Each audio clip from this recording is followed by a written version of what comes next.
called him vanilla in bed to my friends, but what he did that night left me speechless. Hello, Reddit. My name is Sophia, and I'm 28 years old. I've been married to Daniel, who is 35, for 5 years now. If you met us, you'd think we were the perfect couple. I run a successful online business. I cook, I clean, I take care of him, and we rarely fight. Daniel is my rock. He's sweet, dependable, and would literally take a bullet for me. But despite how sweet everything else was for us and how perfectly we blended in, there's one huge problem in our marriage: sex. I'm not going to sugarcoat it. I love sex. I always have. It's not just something I enjoy, it's something I crave. I love the intimacy, the rush, the way my body reacts when a man knows exactly what he's doing. I love being wanted, being worshipped, being the center of someone's hunger. Before I met Daniel, sex was like breathing to me, natural, effortless, a part of my life I never had to think about. I had the best experiences, the kind that left me sore for days but still aching for more. I wasn't just with men who liked sex. I was with men who were obsessed with it. Men who knew how to pull my hair at just the right moment, who knew when to be rough, when to be slow, when to make me beg, and when to completely break me. I had sex everywhere. In cars, in public bathrooms, on rooftops, on the back seat of an Uber when I was feeling reckless. I had partners who weren't afraid to experiment, who introduced me to things I had never even considered. And I always said yes, always. I thrived on the rush of it, the spontaneity, the unpredictability, the way my body could be twisted and used in ways that had me seeing stars. I was never afraid to try new things: toys, choking, restraints, role play, even threesomes. I did it all, and I loved it. But then I met Daniel. At first, I thought he was different in a good way. He was steady, reliable, and didn't treat me like I was just some wild, insatiable woman. He took me out on dates, listened to me when I talked, and never made me feel like sex was the only thing he wanted from me. And I'll be honest, at first, that was refreshing. When we finally slept together, it wasn't bad. It was gentle, sweet, like something out of a rom-com where the guy kisses you softly and tells you you're beautiful. But deep down, I wanted more. I thought maybe he was just holding back, that once we got comfortable, the passion would come. But it never did. I tried everything. I bought lingerie, black lace, red satin, see-through bodysuits that barely covered anything. I'd slip into bed wearing them, press myself against him, whisper in his ear, trail my fingers down his stomach. But nothing changed. He'd smile, kiss my forehead, say I looked beautiful, and then do the same thing he always did. I suggested trying new things. I told him we could be adventurous, that I wanted to spice things up. I even bought toys, hoping that maybe he'd finally break out of his shell if I introduced something new. But every time it was the same. He would sigh, shake his head, and tell me that we didn't need all that to enjoy each other. That sex was supposed to be simple. That love wasn't about chasing some fantasy, but about connecting. I wanted to scream. Sex wasn't just about love for me. It was about pleasure, about satisfaction. And I wasn't satisfied. But I told myself it was fine. He was a good man. He was loyal. He was kind. But then the resentment started. I'd find myself fantasizing about other men while we were together, closing my eyes and pretending it wasn't him. I'd think about the men before him, how they'd pin me down, how they'd make me beg for it, how they'd take me so many times I couldn't even walk straight the next day. And then there was the worst part. I started avoiding sex altogether because I knew how it would go. 5 minutes, no passion, no excitement, no real satisfaction. I'd lie there waiting for it to be over, and then I'd roll over and stare at the ceiling, wondering why the hell I had given up a life of incredible, mind-blowing sex for this. But I loved him. I love him. And I kept telling myself that love should be enough. But it wasn't, because no matter how much I told myself I could live without passionate, toe-curling, intense, leave-me-gasping sex, the truth was, I couldn't. And so I did something terrible. I started cheating. I don't know when exactly the idea first took root in my mind, but once it did, it became impossible to ignore. It started as just a thought, a tiny whispering voice in the back of my mind telling me that I deserved more, that I was still young, beautiful, desirable, that I shouldn't have to beg my own husband for the kind of passion I craved. At first, I tried to fight it. I told myself I would never do something like that. that no matter how frustrated I was, I would be faithful. That love was more important than sex. But that was a lie. It happened so easily that I barely even remember when it stopped being just a thought and became reality. The first time was almost accidental. I had gone out to a bar with a few old college friends, just to catch up, nothing suspicious, nothing premeditated. And then I ran into Josh. Josh had been one of my wildest experiences back in college, a guy who knew exactly how to handle me. He had been the type to take what he wanted, to pull my hair and pin me down and leave bruises in places I had to cover up with makeup the next day. Back then, he was the kind of man I lived for.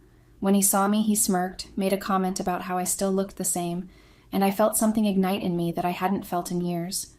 A thrill, a spark, a hunger I thought had died inside me. We talked, we laughed, I drank. Too much, maybe. And then, before I even realized what I was doing, I was in the bathroom with my dress hiked up and my hands braced against the sink while Josh fucked me from behind like I was still that reckless college girl who didn't care about consequences. It was quick, messy, desperate. I barely even processed what had happened until I was smoothing down my dress, looking at myself in the mirror, heart racing, lips swollen, thighs still trembling. I told myself it was just one mistake, a moment of weakness. But the moment I got home and slipped into bed beside Daniel, listening to his slow, steady breathing as he slept soundly, I felt nothing. No guilt, no shame, no regret. And that terrified me. Because if I didn't feel guilty after the first time, then what was stopping me from doing it again?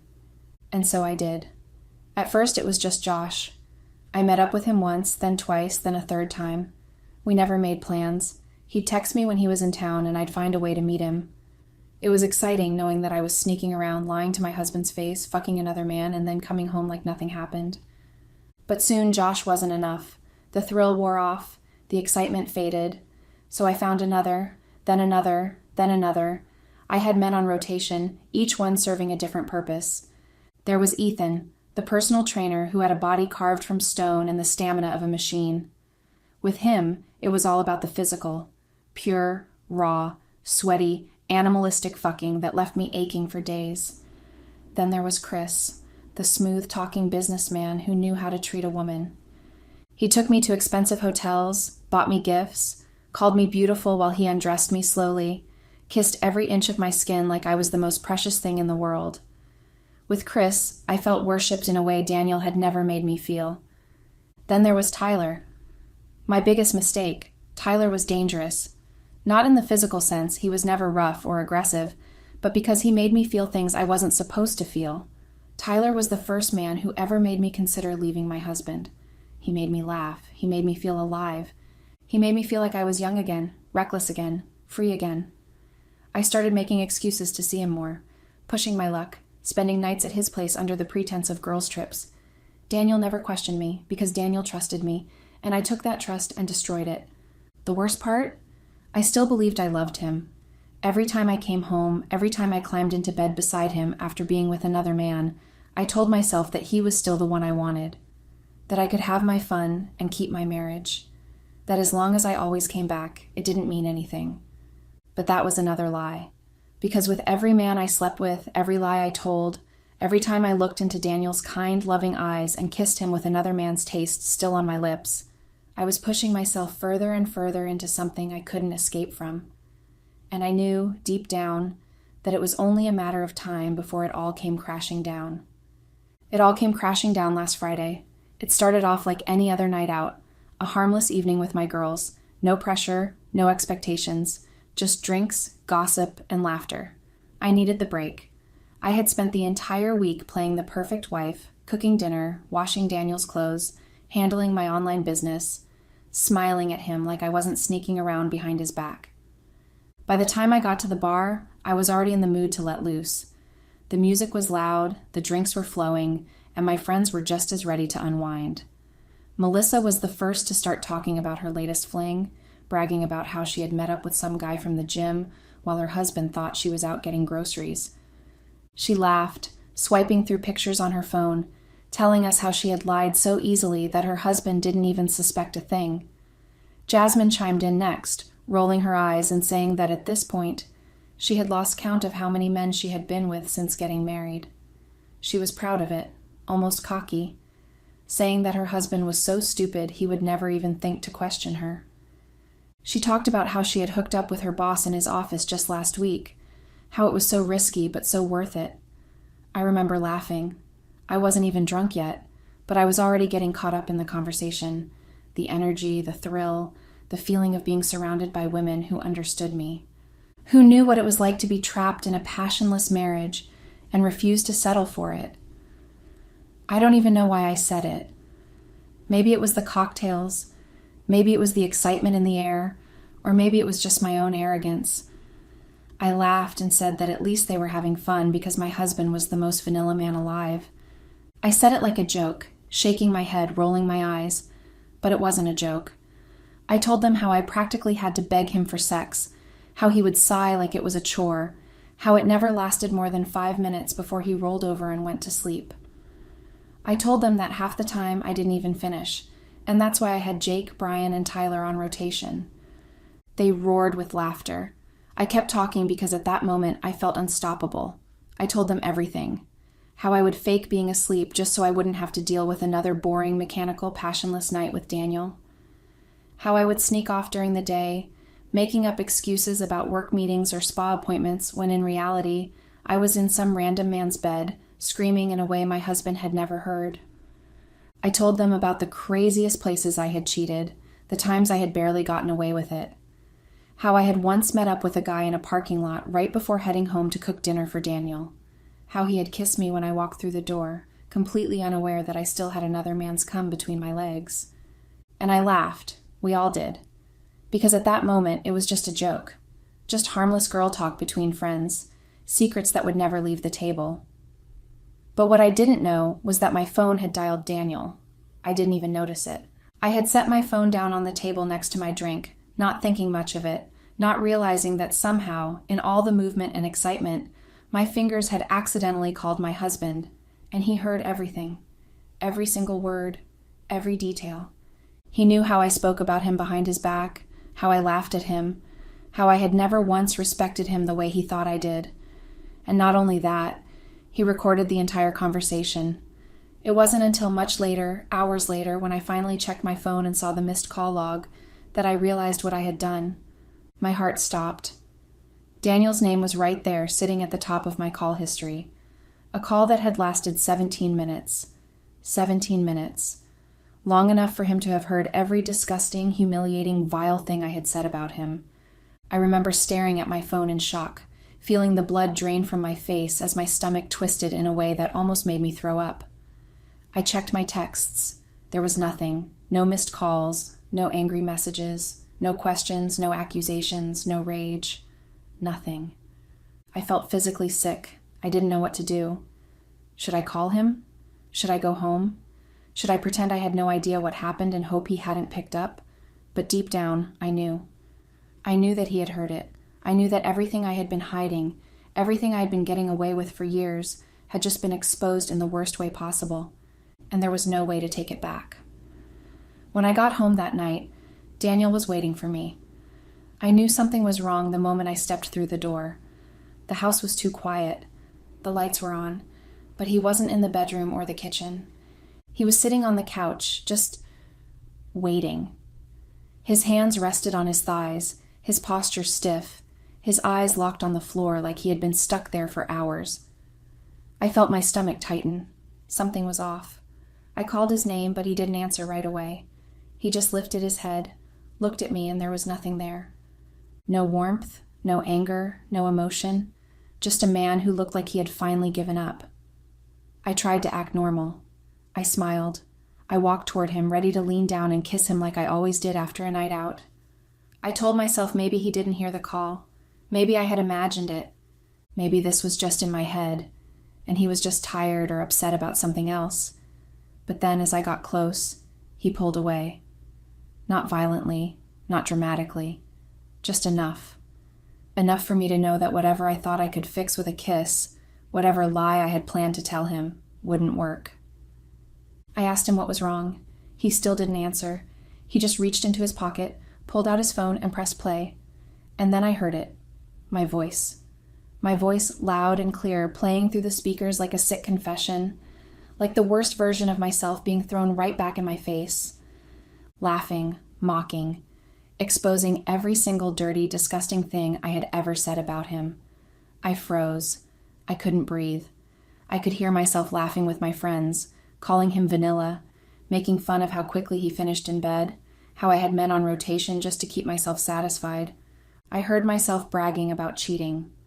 I heard myself admit to coming home with another man still on me, pretending to be a loving wife while I was carrying the evidence of my betrayal between my legs. I heard everything. I wanted to turn it off. I wanted to run. I wanted to do anything but stand there and listen to the worst parts of myself being played in my own home, but Daniel let it play. He let it play all the way through, and when it ended, he just sat there, staring at me. I felt like I was about to throw up. My mouth opened, but I had no idea what to say.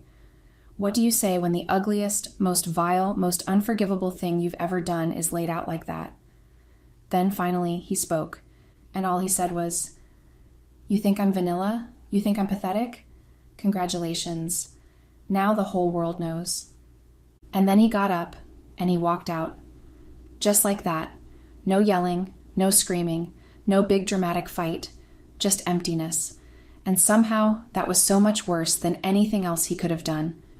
Because at least if he screamed, if he threw things, if he called me a whore and demanded answers, I could have fought back. I could have begged. I could have made excuses. But he didn't even give me that chance. He just left. I sat down on the couch, staring at the same spot he had been sitting in, completely numb.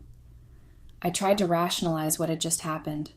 I tried to convince myself that maybe this wasn't as bad as it seemed, that maybe I could still fix it. He was just upset. He needed time. He would come home in the morning and we would talk. I would cry, tell him I was sorry, tell him I didn't mean it, that it was all stupid drunken girl talk. I would tell him I loved him. I would tell him that no matter what, I always came home to him, and maybe, just maybe, he would forgive me. But I was so wrong. Because by morning, Daniel wasn't just walking away from me. He was taking the whole world down with him. I woke up the next day to chaos. My phone was blowing up. Missed calls, texts, notifications, dozens of them. My stomach sank as I opened my messages and saw one name after another. Melissa, Jasmine, Carla, and then I saw their husbands. And I knew. I knew before I even opened a single text. Daniel had sent them the recording. He had ruined all of us. Melissa's husband had texted me once, and it was just 2 words. "You disgust me." Jasmine's husband had left 6 missed calls, followed by a text saying he was going to ruin her life. Then, just as I was about to call Melissa to find out just how bad things were, my phone rang. It was Carla. I picked up, and before I could even say anything, she was screaming at me. I barely understood half of it, but I caught the important part.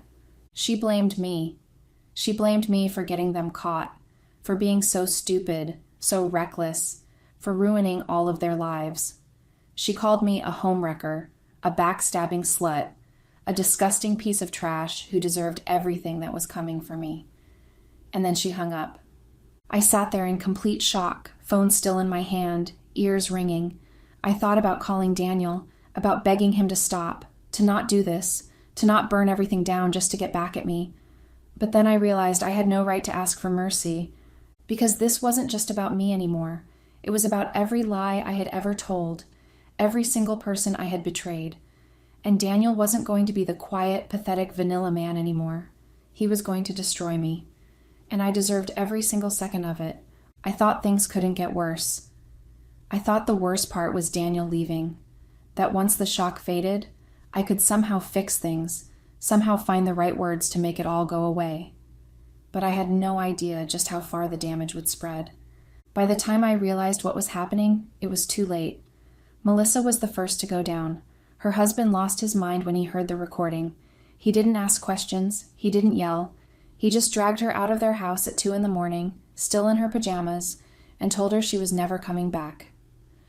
I woke up to a text from her, pages long, calling me every name under the sun, a traitor, a backstabbing bitch, a jealous slut who wanted to take everyone down with her.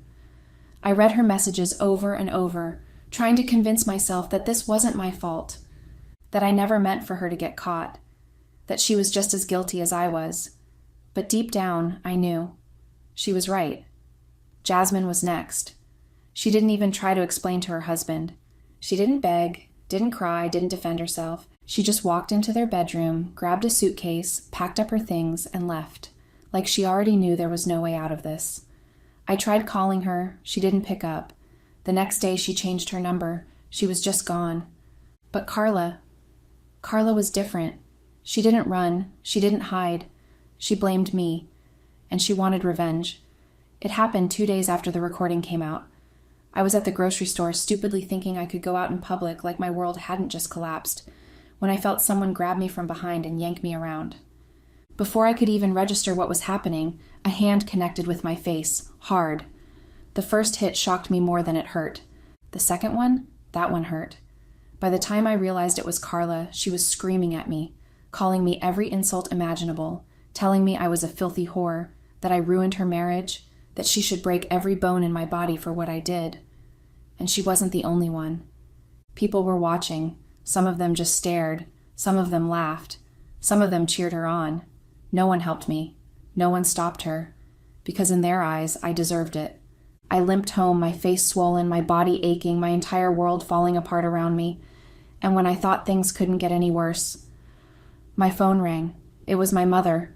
For a split second, I thought she was calling to comfort me, to tell me that even if the whole world hated me, she would still love me. I was so wrong. She didn't yell. She didn't even sound angry. She just said that I wasn't her daughter anymore, that I disgusted her, that my father didn't want to speak to me, that my siblings had already blocked my number, that I had brought shame to our family. And then she told me to never call her again. And she hung up, just like that, like I was already dead to them. I don't even know how many times I tried calling Daniel after that. I must have left dozens of voicemails. I sent apologies, texts, desperate messages begging him to come home, to talk to me, to at least look at me. But he never responded. I even went to our house, our home, but the locks had been changed. He had shut me out completely. The only time I ever saw him was by accident. I was sitting in my car outside his workplace, hoping to catch him, when I saw him walking out the front doors. And for a second I thought maybe this was my chance. Maybe I could run up to him, grab his hands, make him look me in the eye and see how sorry I was. But then I saw his face, and it was like looking at a stranger. The man I married was gone. The light in his eyes, the warmth in his expression, gone. All that was left was a broken man, a man who hated himself, a man who was ashamed to even exist. Because now the whole world knows the truth. They knew that his wife cheated on him because he wasn't good enough. They knew he was the pathetic husband who got laughed at behind his back. They knew that he had spent 5 years in a marriage with a woman who never respected him, never wanted him, never saw him as a man. And instead of moving on, instead of finding someone else, proving me wrong, getting his revenge, he did nothing. He didn't date. He didn't talk to anyone. He just stayed alone, humiliated, drowning in the knowledge that his wife had destroyed his life. And the worst part, I hate myself for what I've done. Because for the first time in my life, I realize I never deserved him. Update. Hello, Reddit. It's been 3 weeks, and somehow things just keep getting worse. I thought that after the initial explosion, after the screaming, the fights, the betrayals, things would at least slow down, that people would eventually move on, that the rage would settle, that I could finally catch my breath. But I was so wrong. Because if anything, the storm is only getting stronger. I ran into Melissa at a cafe a few days ago. I was stupid enough to think I could go out in public again, to sit down in a corner and sip my overpriced latte like I wasn't the most hated woman in my entire social circle. I was waiting for my order when I heard her voice behind me. At first I thought I had imagined it, but then I felt something ice cold splash across my face, soaking my hair, my clothes, dripping down my skin. I gasped. People around us turned to watch. And then I saw her standing there, empty cup in her hand, eyes filled with pure disgust.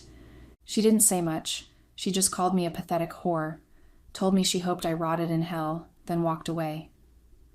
I stood there frozen, coffee dripping down my chin, listening to the sound of people whispering around me. Nobody stopped her. Nobody defended me. Because in their eyes, I deserved it. Jasmine didn't even bother seeing me in person. Instead, she sent me one single text message, and it was the most hateful thing I had ever read in my life. She didn't even curse. She didn't rant. She just wrote one line. "I hope you suffer for the rest of your miserable life." That was it. No threats, no screaming, just a death sentence wrapped in silence. And somehow, that hurt more than anything else. And then there was Carla. She had already attacked me once, but apparently it wasn't enough. This time, she waited for me outside my apartment complex, standing near the parking lot like she had been there for hours. By the time I saw her, it was too late. I barely got a word out before she rushed at me. I tried to run, but I tripped over my own feet, and the next thing I knew, I was on the ground, my head hitting the pavement, the air getting knocked out of my lungs. She grabbed my hair, yanked my face up, spat at me, and told me I had ruined her entire life. I couldn't even fight back. I just let her do it. Let her slap me, let her scream, let her call me every disgusting name she could think of. I let it happen because I had nothing left in me to defend myself. Eventually, someone must have called security because I heard voices, people shouting, someone pulling her away. But by then, it didn't even matter, because I was already completely destroyed. I spent the next 2 days in bed, too ashamed to go outside, too humiliated to even step onto my own balcony.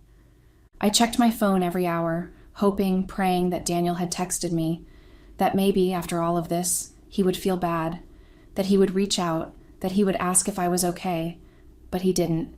There was nothing from him, not a single word. The only thing keeping me afloat right now is my business.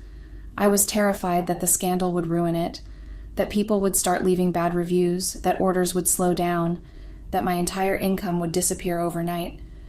But strangely, nothing has changed. People still buy from me. They still comment on my posts. They still share my products. They still treat me like a normal person. And for a moment, it gives me hope, because it means that maybe, just maybe, I haven't lost everything. But then the loneliness creeps back in, because even if my business survives, I don't know if I will. I miss Daniel. I miss everything about him. I miss waking up to him in the morning, hearing him mumble something half asleep before pulling me closer. I miss his stupid laugh, the way he would run his hands through his hair when he was stressed, the way he would kiss my forehead for no reason at all. I miss the way he used to look at me, before he knew the truth, before he saw me for who I really was. And I don't know what to do. I don't know how to fix this. I don't even know if I can, but I have to try. Because if I don't, then what am I even left with? Nothing. But if I do try, I'm scared of the result. Daniel doesn't even see me anymore. He probably will move on and forget about me. Even hating me will be a thing of the past. He may not feel anything towards me again. It will just be empty. His feelings for me will be what you'd feel towards a stranger. Nothing. My life feels really worthless, honestly. I feel lost without Daniel. I thought the affair could make up for what Daniel was in my life, but apparently I cannot. I cannot replace him with anyone or anything. And it doesn't help that no one wants me. I feel so lonely most of the time. Update. Hello, Reddit. This is my last post here, sadly. Daniel finally spoke to me. After weeks of silence, of unanswered calls, of messages that sat unread, of doors I knocked on that never opened, he finally stood in front of me. I had spent so many nights rehearsing this moment, thinking about how I would break down in front of him, how I would pour my heart out, how I would tell him that he was my everything, and I would spend the rest of my life making this up to him. I had imagined him angry, hurt, yelling, demanding answers, demanding to know why I had done it, why I had betrayed him, why I had chosen to tear apart our marriage like it meant nothing. But that's not what happened. When he opened the door, he wasn't furious. He wasn't even sad. He was just done. There was nothing left in him for me. He looked right through me like I was already a ghost. All I imagined to be his feelings for me if I tried too hard, if I pushed too hard. It had been true. He had nothing in him for me. And before I could even speak, before I could even beg, before I could tell him that I was sorry, so sorry, that I would do anything to fix this, that I would be better, love him better, be the wife he always deserved, he handed me the divorce papers. It was so cold, so final, like our entire life together meant nothing to him anymore, like I wasn't even worth a conversation.